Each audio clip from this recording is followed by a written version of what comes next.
والدین کے رویوں میں اولاد کے لیے جو نرمی ہوتی ہے، اس نرمی کی وجہ سے عمومی طور پہ جو لاڈ ہوتا ہے، پیار ہوتا ہے، وہ پھر انسان کی طبیعت کا حصہ بن جاتا ہے، اور اولاد جب بڑی بھی ہو جاتی ہے تو وہ والدین کو اسی طرح سے ٹریٹ کرتی ہے، جبکہ اس کو یہ سمجھنا چاہیے کہ اللہ رسول کے بعد اگر سب سے فائق حق کسی کے ہیں تو وہ والدین کے، اور ان کی ناراضگی اللہ کی ناراضگی ہے، اور ان کی رضا اللہ کی رضا ہے۔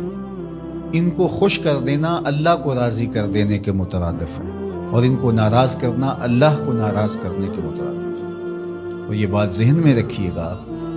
کہ اگر والدین راضی نہیں ہیں تو رب بھی راضی نہیں ہے۔ اللہ کی رضا نصیب ہی نہیں ہو سکتی، آپ کے عمل، آپ کی محنتیں، آپ کے سجدے اور آپ کی عبادتیں، ریاستیں، چلہ کشیاں، یہ کچھ کام نہیں آتی اگر والدین راضی نہ ہوں۔ تو والدین کو راضی رکھنے کی ہمارے دین نے ہمیں تلقین فرمائی کی۔ اور یہ بھی آپ کو میں بتاؤں کہ کچھ اعمال ایسے ہیں کہ جن کی جزا اور سزا آخرت میں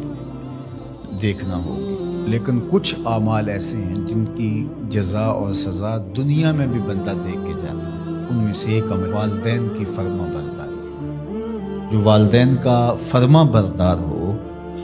آپ اس کی پگڑی کا کلس کبھی نیچا ہوتے نہیں دیکھیں گے، اور وہ گناہ جس کی سزا آخرت میں تو ہے ہی ہے، دنیا میں بھی ضرور ملتی ہے، وہ والدین کی نافرمانی۔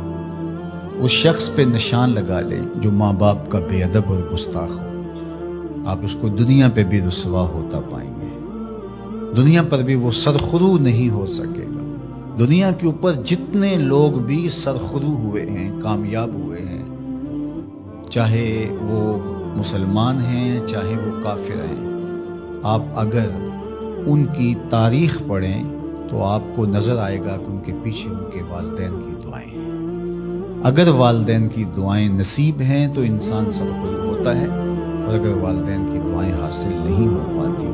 تو محنتیں بھی انسان کی اکاد چلی جاتی ہیں۔ تو یہ وہ نیکی ہے، یہ وہ عمل ہے کہ جس کا صلہ دنیا میں بھی اور آخرت میں بھی ملتا ہے، اور یہ بدعملی والدین کی نافرمانی ایسا جرم ہے کہ جس کی سزا دنیا میں تو ہے ہی ہے، آخرت میں بھی، اور دنیا میں دونوں میں اس کو جو ہے وہ حاصل کرنا پڑتی ہے۔ والدین نیکوکار ہوں، صالح ہوں، پاکیزہ عمل ہوں تو ان کی تو عزت اولاد کرے گی ہی کرے گی، والدین برے ہی کیوں نہ ہوں، یا والدین بہت گناہ گار ہیں، شرابی ہیں اور بدکار ہیں اور اعمال بد ہیں، تو ان کی توہین نہیں کی جائے گی، اور اس بد اعمالی کی وجہ سے ان کے لیے دعائیں خیر کی جائے گی۔ حتیٰ کہ والدین کافر بھی ہوں تو ان کا کفر اپنی جگہ پہ،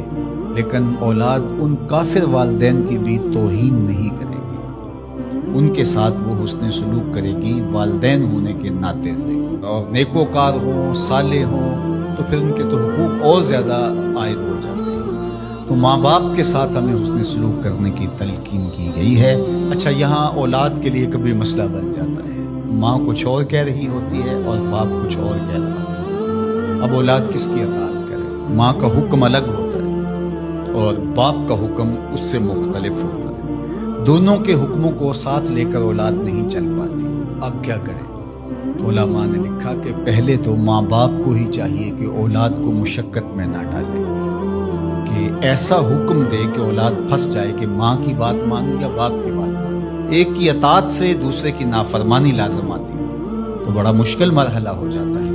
تو والدین کو اتنا خیال اور اتنا لحاظ رکھنا چاہیے کہ ان کو مشقت میں نہ ڈالے، ایسا حکم نہ دیں جو وہ بجا نہ لا سکے، جو ان کے لیے پورا کرنا مشکل ہو۔ اور بالخصوص ماں باپ کی لڑائی کے اندر اولاد جو ہے وہ پس کے رہ جاتی ہے، ماں کی بات مانی تو باپ ناراض، باپ کی بات مانی تو ماں ناراض، تو اس میں ایک تو والدین کو ہی چاہیے۔ لیکن کبھی اولاد پھنس جائے تو مسئلہ شرعی سن لیجیے، وہ یہ ہے کہ گھر کا حاکم جو ہے وہ مرد ہے، تو اگر ماں اور باپ دونوں کے احکام آپس میں ٹکرا رہے ہوں تو حکم مقدم ہوگا باپ کا، تو اولاد کے ذمے باپ کے حکم کو ماننا ضروری ہے، لیکن خدمت میں مقدم ہوگی ماں۔ جب باہر سے بچہ آتا ہے تو کھانے کے لیے یا کوئی چیز یا رات کو ٹانگیں دبانے بیٹھتا ہے تو خدمت میں مقدم ماں ہوگی لیکن حکم کی تعمیل میں مقدم باپ ہوگا۔ تو شریعت اسلامیہ نے ہمیں یہ حکم دیا، چونکہ خدمت میں یہ جو حدیث میں نے آپ کے سامنے رکھی ہے، تو صحابہ نے حضور سے جب پوچھا کہ ہمارے حسن سلوک کا سب سے زیادہ مستحق کون ہے، تو فرمایا اماں کا، تیری ماں۔ پھر کہا سما من، پھر کون؟ تو پھر فرمایا اماں کا، تیری ماں۔ پھر تیسری مرتبہ پوچھا تو فرمایا تیری ماں، اور چوتھی مرتبہ فرمایا ابا کا، تیرا باپ۔ تو اس اعتبار سے خدمت میں ماں مقدم ہے لیکن تعمیل حکم میں باپ مقدم ہے۔ تو باپ اور ماں یہ اللہ کی رحمتوں کے دو روپ ہیں۔ اللہ نے باپ کے سینے کے اندر بھی ایک اولاد کے لیے محبت کا جہاں آباد کیا ہے، اور ماں کی ممتا اور ماں کا پیار اور ماں کی الفت، یہ تو ایک کائنات ہی الگ ہے۔